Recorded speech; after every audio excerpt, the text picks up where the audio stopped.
அஸ்ஸலாமு அலைக்கும் வரஹ்மத்துல்லாஹி வபரகாத்துஹு. அன்பார்ந்த சகோதர சகோதரிகளே, உம்மத்தை அதிகாரப்படுத்துதல் என்ற இந்த தொடர் சொற்பொழிவின் மூலமாக பல்வேறு செய்திகளை பார்த்து வர்றோம். அந்த வேலைகள் வீட்டிலிருந்து துவங்கணும், நம் பிள்ளைகளிடமிருந்து நெக்ஸ்ட் ஜெனரேஷன்லேருந்து அது துவங்கப்படணும். அது நெக்ஸ்ட் ஜெனரேஷனை சரியாக வார்த்தெடுத்தலின் மூலமாக முஸ்லீம் சமுதாயம் ஆற்றல் மிக்க சமூகமாக, அறிவாற்றல் மிக்க சமூகமாக, அதிகாரமிக்க சமூகமாக உயர்ந்து வருவதற்கு அது ஒரு வாய்ப்பை ஏற்படுத்தி தரும். இப்போ இந்த செய்திகள் எல்லாத்தையும் பிள்ளைகள்கிட்ட சொல்கிற விதம் இருக்குது பாருங்கள், அது ரொம்ப ரொம்ப முக்கியமானது.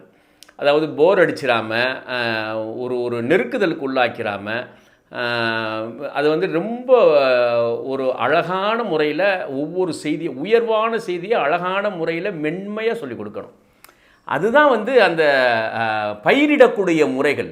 விதைகளை மிக முக்கியமான பல நூற்றாண்டுகளுக்கு வளர்ச்சி அடைந்து அடுத்தடுத்த தலைமுறைக்கு அது பலனளிக்கக்கூடிய வீரியமான விதைகளை அப்படி பக்குவமாக மெதுவாக பிள்ளைகளுடைய உள்ளத்தில் விதைக்கிறது.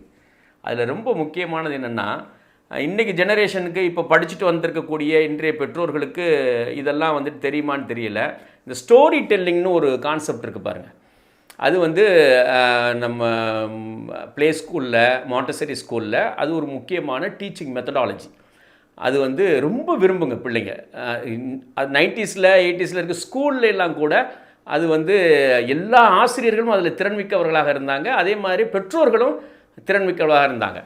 அதாவது உயர்வான கருத்து, ரொம்ப உயர்வான கருத்து, ஹார்டான மெட்டீரியல் எல்லாத்தையும் கூட அழகான முறையில் கதைகள் மூலமாக சொல்லக்கூடிய பெற்றோர்களாக இருந்தாங்க. தாலாட்டு பாடல் தொட்டியில் போட்டு தூளியில் போட்டு அந்த தூளியை ஆட்டிக்கிட்டே மகத்தான சம்பவங்களை, ரசூல் ஸல்லல்லாஹு அலைஹி வஸல்லம் அவங்க காலத்தில் நடந்த அந்த வரலாற்று சம்பவங்களை, அவங்களுடைய வாழ்க்கை முறைகளை, அதுவும் வந்து உயர்வான தமிழில், அது நல்ல வார்த்தைகளை போட்டு உயர்வான தமிழில், அரபு தமிழில் அது பாடலாக பாடிய அந்த அந்த அந்த அந்த காட்சிகள்லாம் இருக்குது பாருங்கள்.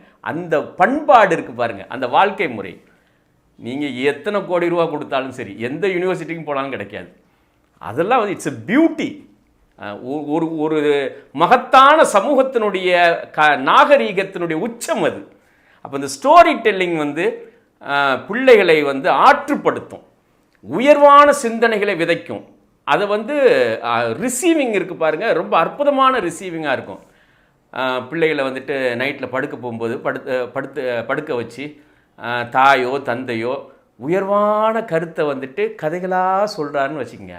உதாரணத்துக்கு பாருங்கள், உங்கள் பிள்ளையை வந்து நீங்கள் ஒரு பெரிய பிஸ்னஸ் மேனாக உருவாக்கணும் அப்படின்னு சொல்லி ஒரு சர்வதேச தொழில் செய்யக்கூடிய தொழில் அதிபராகவும், அதே நேரத்தில் அவரை வந்துட்டு ஒரு ஃபிலந்தரபிஸ்டாகவும், ஒரு கொடைவள்ளலாகவும், சமூகத்துக்கு பங்களிப்பு செய்யக்கூடிய புரவலர்களாகும். ஏன்னா அது ரெண்டும் சேர்ந்தால் தான் வந்துட்டு பயனுள்ளதாக இருக்கும்.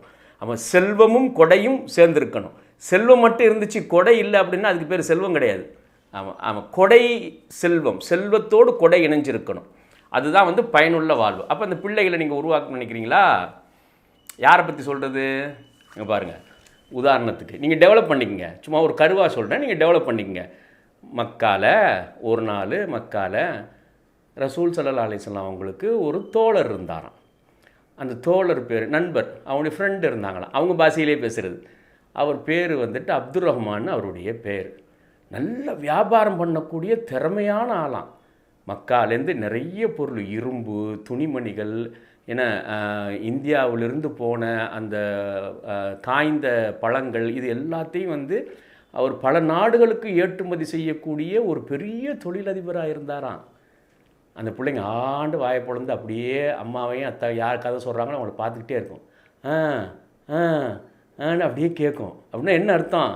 ஆணி அடிச்சாவது உள்ளத்தில்.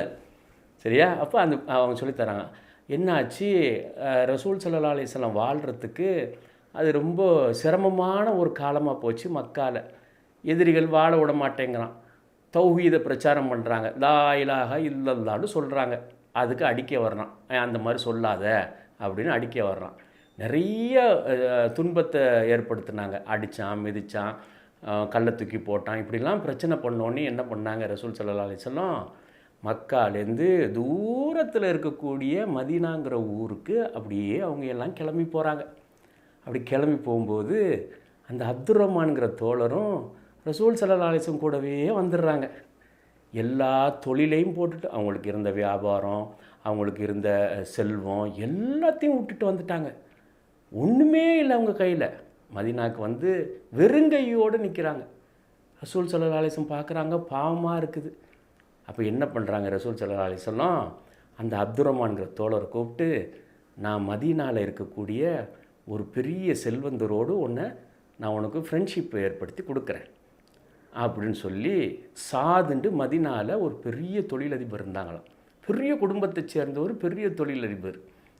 அவரை கூப்பிட்டு, அப்துர்ரஹ்மானை நீ பார்த்துக்க, நீ உதவி செஞ்சுக்க அப்படின்ட்டு ரசூல் ஸல்லல்லாஹு அலைஹி வஸல்லம் சொல்கிறாங்களாம். அதாவது இந்த பிள்ளைகளுக்கு கதை சொல்லும்போது இலக்கிய நடையில், என்ன சொற்பொழிப்பு நடையில், ஹதீஸில் இருக்க அப்படிலாம் சொல்லக்கூடாது. அது அந்த குழந்தை எப்படி ரிசீவ் பண்ணுமோ, என்னென்ன வார்த்தையை போட்டால் ரிசீவ் பண்ணுமோ அந்த வகையில் கொண்டுட்டு போகணும். ஃப்ரெண்ட்ஷிப் ஏற்படுத்தி விட்டோன்னையும் சாது கேட்டாராம், உனக்கு என்ன வேணும் அப்படின்ட்டு அப்துர்ரஹ்மான்கிட்ட கேட்டாராம். அப்போ அப்துர்ரஹ்மான் சொன்னாராம், எனக்கு எந்த உதவியும் வேணாம், ஒரே ஒரு உதவி நீ செஞ்சீன்னா போதும் அப்படின்னு கேட்டாராம். என்ன செய்யணும் சொல்லு அப்படின்னு சாது கேட்குறேன். ஏன்னா ரசூல் ஸல்லல்லாஹு அலைஹி வஸல்லம் சொல்லியிருக்கிறாங்க உனக்கு உதவி செய்ய சொல்லி, உன்னை பராமரிக்க பாதுகாத்துக்க சொல்லியிருக்கிறாங்க. ரசூல் ஸல்லல்லாஹு அலைஹி வஸல்லம் ஒன்றை சொல்லிட்டா அதுதான் வழிமுறை, அதை தாண்டி வேறு எதுவுமே கிடையாது. அதனால் நான் ரசூல் ஸல்லல்லாஹு அலைஹி வஸல்லம் என்ன சொல்கிறாங்களோ அதை அப்படியே ஃபாலோ பண்ணுவேன் அப்படின்ட்டு சாது சொன்னாராம். இப்போ நமக்கு என்ன தோணுதுன்னா, நம்ம வாழ்க்கையிலையும் சரி, அல்லாவும் அல்லாவுடைய ரசூலும் எதை சொல்கிறாங்களோ அதை அப்படியே ஃபாலோ பண்ணிடணும். கரெக்டாக சாது ஃபாலோ பண்ணார் பாரு, பிள்ளைகிட்ட அப்படி தான் சொல்லிக் கொடுக்கணும். சரியா? அங்கங்கே எங்கே பஞ்ச் பண்ணணுமோ பஞ்ச் பண்ணிடணும். அப்போ அவர் அப்துர்ரஹ்மான் சொன்னாராம், எனக்கு ஒரே ஒரு உதவி மட்டும்தான் வேணும், உனக்கு எவ்வளவு காசு வேணும் சொல்லு, என்ன செய்யணும் சொல்லு அப்படின்னு கேட்டாராம். சாது கேட்டாராம். அப்துர்ரஹ்மான் சொன்னாராம், எனக்கு மக்காவில் இருந்து நான் எல்லாத்தையும் விட்டுட்டு வந்துட்டேன், ரசூல் ஸல்லல்லாஹு அலைஹி வஸல்லம் சொன்னாங்கங்கிறதுக்காக அவங்க பின்னாலேயே நான் வந்துட்டேன். அதனால் எனக்கு இந்த சந்தைக்கடையை மட்டும் கொஞ்சம் காட்டி விடுங்க அப்படின்னு சொல்லி சொன்னார். சந்தைக்கடையை காட்டி விட்டிங்கன்னா நான் போய் சின்னதாக ஏதாவது வியாபாரம் பண்ணி பொழைச்சிக்கிறேன், வேறு எந்த உதவியும் எனக்கு வேணாம், காசு பணமெல்லாம் வேணாம் அப்படின்னு சொல்லி சொன்னாராம். அவர் எவ்வளோதோ காசு கொடுக்குறதுக்கு முன் வந்தும் கூட, ஆனால் அப்துர்ரஹ்மான் வந்துட்டு காசெல்லாம் வேணாம், எனக்கு சந்தை கடையை மட்டும் கொஞ்சம் காட்டி விடு, மார்க்கெட்டை மட்டும் கொஞ்சம் காட்டி விடுங்க, நான் வியாபாரம் பண்ணி பொழைச்சிக்கிறேன் அப்படின்னு சொன்னால் அது எவ்வளவு பெரிய தன்மானம். அந்த தன்மானம் நமக்கு இருக்கணும். இதுதான் பிள்ளைகளுக்கான பாடம். அப்துர்ரஹ்மான் என்ன பண்ணாராம், போய் மார்க்கெட்டில் இருந்து சின்ன சின்னதாக வந்துட்டு இந்த பால் பொருள் இருக்குது இல்லையா, நம்ம வீட்டில் பயன்படுத்துகிற சீஸு, வெண்ணெய், நெய், இந்த மாதிரியான பால் பொருள் கொஞ்சம் கொஞ்சமாக வாங்கி சின்னதாக வியாபாரம் பண்ணாராம். அந்த வியாபாரத்தில் பரக்கத் செய்ய அல்லாஹ், நான் நேர்மையாக வியாபாரம் பண்ணுறேன், ஒளிவு மறைவு இல்லாமல் நான் வந்துட்டு வியாபாரம் பண்ணுறேன், எனக்கு லாபம் பெருசாலாம் தேவையில்லை, கொஞ்சமாக இருந்தால் போதும், அதுக்கு தகுந்த மாதிரி நான் வியாபாரம் பண்ணுறேன், எனக்கு உதவி செய்ய அல்லாஹ் அப்படின்ட்டு துவா செஞ்சுக்கிட்டே வியாபாரம் பண்ணாராம். அல்லாஹ்வுடைய உதவிகள் வந்து அந்த வியாபாரத்தில் அபிவிருத்தி ஏற்பட்டுச்சு. லாபம் கொஞ்சமாக தான் வச்சுக்கிட்டார், பெரிய லாபம்லாம் வச்சுக்கல, கொஞ்சமாக வச்சுக்கிட்டாரு, நேர்மையாக உழைச்சார், இரவு பகல் பாராமல் உழைச்சார், வியாபாரத்தில் ஜெயிக்கணுங்கிற வெறியோடு முயற்சித்தார். அப்பப்போ அல்லாஹ்வுடைய தூதர்கிட்ட போய் எனக்காக துவா செய்யுங்கன்னு வேற கேட்டுக்கிட்டாரு. அப்துர்ரஹ்மான் அவருடைய வியாபாரத்தில் அல்லாஹ் பரக்கத் செஞ்சு கொஞ்சம் வருஷத்துலேயே பெரும் கோடீஸ்வரராக மறுபடியும் மாறி போனார். ஒட்டக பிஸ்னஸ் பண்ணார், குதிரை வியாபாரம் பண்ணார், வெளிநாடுகளுக்கு ஏற்றுமதி பண்ணார். அல்லாஹ்வுடைய தூதர் கேட்க கேட்க இஸ்லாமிய மார்க்கத்தினுடைய பிரச்சாரத்துக்கு அள்ளி அள்ளி கொடுத்தாரு, ஏழைகளுக்கெல்லாம் கொடுத்தாரு, கேட்டவங்களுக்கெல்லாம் கொடுத்தாரு. அப்போ நம்ம இதுலேருந்து என்ன தெரியுது, பிள்ளைகளுக்கு ஃபைனலாக கன்க்ளூஷனில் சொல்லித்தர வேண்டிய ஒரு சம்பவத்தை அப்படியே கதையாக கொண்டு போயிட்டு கன்க்ளூஷன் ரொம்ப ரொம்ப முக்கியம். அப்போ நம்ம வாழ்க்கையில் நிறைய சம்பாதிக்கணும்னு அல்லாட்ட கேட்கணும். நீ நிறைய சம்பாரி, அந்த நிறைய சம்பாத்தியம் எப்படி வரும், ஹலாலான வழியில் அல்லாட்ட பொறுப்பு சாட்டிட்டு உழைச்சோம், தடையே இல்லாமல் அயராமல் உழைச்சோம் அப்படி சொன்னால் நிறைய அல்லாஹ் சம்பாத்தியத்தை கொடுப்பான். அதை வச்சு எக்கச்சக்கமான மக்களுக்கு கொடுக்கணும், தேவையுடைய மக்களுக்கு, ஏழை மக்களுக்கெல்லாம் கொடுக்கணும், எல்லாத்தையும் கல்வி கொடுக்கணும் அப்படின்ட்டு கன்க்ளூஷனாக வந்துட்டு அந்த பிள்ளைகிட்ட சொல்லிக் கொடுக்கணும். ஒரு சம்பவத்தையும் நீங்கள் இப்படி சொல்லி கொடுத்தீங்கன்னு வச்சுங்களேன், அந்த பிள்ளை எப்படி இந்த கதையை அப்படியே, நான் வேகமாக சொல்லிட்டேன் டைம் கம்மியாக இருக்கிறதுனால, இதை கதை வந்து சொல்லும்போது என்னன்னா காட்சியாக பதிவாகும், செய்தியாக அல்ல. பிக்சரைசேஷன் அப்படின்னு சொல்லுவாங்க, காட்சியாக பதிவாகும். அப்துல் ரஹ்மான் மக்காலேருந்து மதீனாவுக்கு போனது, ரசூல் ஸல்லல்லாஹு பேசினது, மார்க்கெட்டுக்கு வந்து வியாபாரம் பண்ணது, நெய் வியாபாரம் பண்ணது, குதிரை வாங்கினது, ஒட்டகம் வாங்கினது, அள்ளி கொடுத்தது, ஏழை எளிய மக்களுக்கெல்லாம் கொடுத்தது, இது எல்லாம் காட்சியாக பதிவாகும். இதுதான் கல்வி.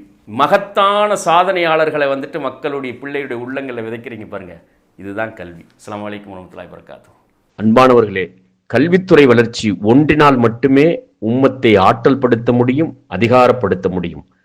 தமிழக முஸ்லிம் உம்மத்தில் நிலையான கல்வி வளர்ச்சிக்காக கடந்த 25 ஆண்டுகளாக இடைவிடாது உழைத்து வரும் தமிழ்நாடு முஸ்லிம் கல்வி இயக்கத்தின் கல்வி பணிகள் தொய்வின்றி தொடர்வதற்கு உங்களது ஜக்காத் சதக்காத் தொகைகளை தாராளமாக அளித்திடுங்கள்.